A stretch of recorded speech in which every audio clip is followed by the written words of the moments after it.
You're listening to HowStreet.com radio, available online at TalkDigitalNetwork.com. Welcome to HowStreet.com radio, the online source for market opinions. Here is Jim Goddard. My guest is Chris Marchese, mining analyst for the Morgan Report, which you can find online at silver-investor.com. Welcome to the show, Chris. Great to be back. We're taking a look at a few things, how the precious metals are doing right now. We're expecting some kind of fireworks, perhaps, from the U.S. Fed, maybe the appointment of a new chair, and also platinum and palladium. How are they doing, especially considering the political and labor scene in South Africa? Well, let's take a look at the debt ceiling deadline so far. The hard deadline is October 17th, but you say we probably should expect something by the 1st if the government's going to do anything solid? Yeah, that's what everyone's saying, although last time, it went down to the 11th hour, so, it wouldn't be surprising to see that again.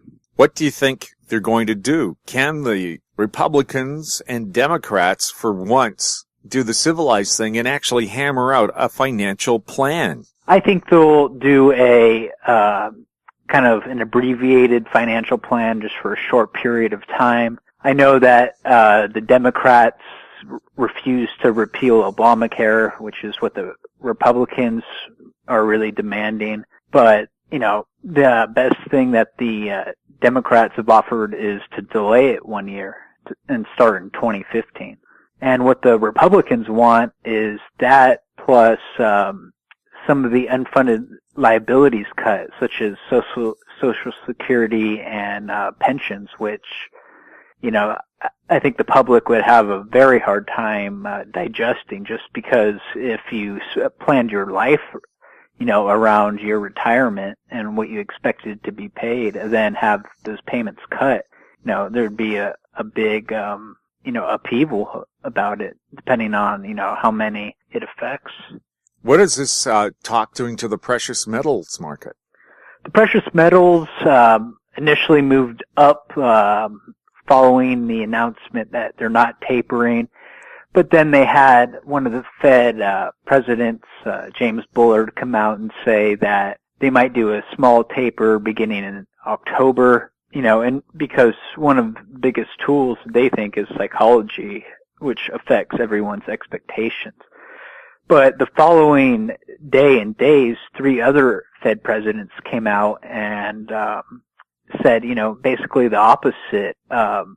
William Dudley, Dennis Lockhart, and one other federal official said, Lockhart basically said the U.S. has lost its mojo, and Dudley said they need to maintain the size of its bond buying purchase, and it's the recovery probably won't gain steam until 2014. Who do you think is going to be the new Fed chair? The front runner is definitely Janet Yellen, and I'm 95 or 99% convinced that it'll be her, primarily because the only real opponent she had was Larry Summers, who dropped out, and the clock is ticking until they have to announce the next Fed chairman, which will be in October sometime.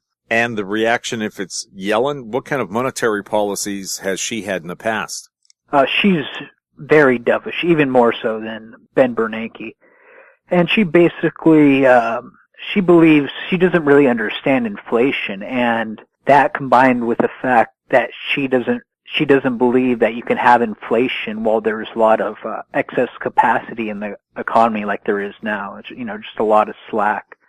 So I actually think that she'll increase QE or, add some other type of asset purchase program, to reduce the excess capacity in the economy, because she doesn't believe that, inflation will pick up, as long as that slack remains. And she's also, one of her 2 major concerns is the labor market, which, although it's improved if you just read the headlines, as we talked about, I think it was last week or the prior week, was the participation rate has dropped to a low not seen since 1978. Wow, so people just aren't looking for jobs anymore? Yeah, and they're not or they're not counted anymore because they've stopped receiving unemployment insurance.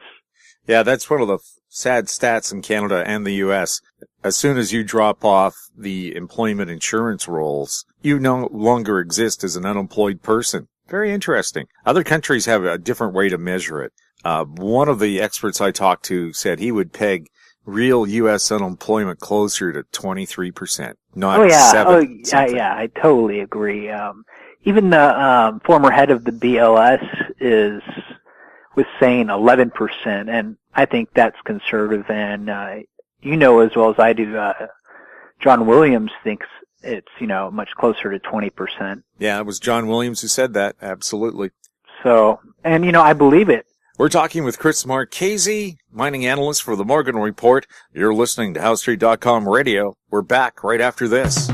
More and more people are looking to the internet for intelligent, riveting, and thought-provoking interviews. To advertise on the Goddard Report and TalkDigitalNetwork.com, call 604-699-8600, 604-699-8600. Welcome back. I'm chatting with Chris Marchese. Chris, what about platinum and palladium? Do you think there's going to be some big-time plays on those precious metals? Yes, they typically, there's a few reasons, to be bullish on them. For one, they typically trade with the other precious metals, although they're not considered, monetary metals, but still trade with gold and silver. And, secondly, the supply, dynamics of both these metals, looks great. South Africa, produces a lot of platinum. And because of the labor strikes and the cost of mining, not very much platinum is going to be produced next year or the year after. Meanwhile, the same goes for palladium, although a lot of that's produced in Russia as well. But on the demand side, you have even in the U.S., car loans are like housing loans were going in 2006, 2007. They're easy to get. Everyone's getting them. That's why the auto sales picked up. But also the Chinese, their urbanization is causing them to, start buying vehicles, whereas they didn't have them in the past. The rate of ownership I heard last was equivalent to that of the U.S. in the 1920s. So they got a long way to go, and even if they hit a recession or things like that, their savings rate will allow them to keep improving their standard of living, and cars being a big part of that. And China has said it's going to adopt Western pollution standards. That means catalytic converters on their vehicles. They use platinum and palladium. So that's what's going to drive the demand side for both. And here in the Vancouver area, we've had waves of thieves raiding car dealerships overnight, cutting the catalytic converters from larger vehicles, especially the larger trucks and SUVs. A lot of platinum and palladium in both of those devices, and somehow they're reselling them. Yeah, and unfortunately, that's probably going to continue and increase as the prices of those metals go up. No doubt. You're going to have to have your alarm system extend somehow to your catalytic converter. Yeah, so, the precious metals, the whole complex, all four metals are looking great right now. Yeah, there's downside to them, but it's very limited at this point. For example, in gold, as we talked about, the Chinese, when it gets around $1,300 or goes under, they come in, start buying, so much gold that it doesn't stay at that level for very long. Yes, and of course they want it as cheap as possible. And China, I think it was you who told me, at the rate that they're buying physical gold, they could have a real stranglehold on the world's supply by the end of the year. Yeah, they'll have consumed, or not consumed, but, obtain the 2013 world mine production. And again, like we said, the central bank, the Chinese are a little sneaky, so they're probably not reporting nearly as much as they're actually buying. And they're also encouraging their private citizens to buy gold. Yeah, they've been doing that for the last few years, gold and silver. They've even started selling them in some banks. So, although we don't see the precious metal craze like we did in the 70s, there's one going on in India and China, which will eventually take over the paper markets. Chris, it's been great talking to you. You as well. Have a great week. My guest too. has been Chris Marchese. Thank you. My guest is Chris Marchese. He's the mining analyst for the Morgan Report, which you can find online at silver-investor.com. You might also want to check out his other website, richesinresources.com. You're listening to HowStreet.com radio. Find us on Twitter at TalkDigitalNet. You can forward your comments and questions for us to info@HowStreet.com. I'm Jim Goddard. Comments made on HowStreet.com radio are an expression of opinion only and should not be construed in any matter whatsoever as recommendations to buy or sell any financial instrument at any time. Available online at TalkDigitalNetwork.com. HowStreet.com radio is a production of HowStreet Media Incorporated. Silver123.net is a silver saver program designed to be as simple as possible. For as little as $50 per month, you can set up and create an automatic cost average buying program that will get silver or gold sent to your door on a monthly basis. The first step to creating an account is easy. You will supply some basic information. Next, you will add a bank account from which you will schedule your purchases. Scheduling purchases makes saving easy.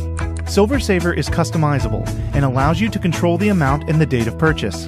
Once you are signed up, you are then given your affiliate code. Now you can save in precious metals and also market this program. You can use email, web pages, and multiple forms of social media to share the Silver Saver program. Silver Saver will reward you generously with physical silver or gold whenever someone you refer becomes a saver. Silver Saver not only provides you with a share code, but also allows you to place your own banner ad on a website of your own. Silver Saver is one of the best ways to start saving and accumulating gold or silver, especially at these levels. Visit silver123.net and start saving today.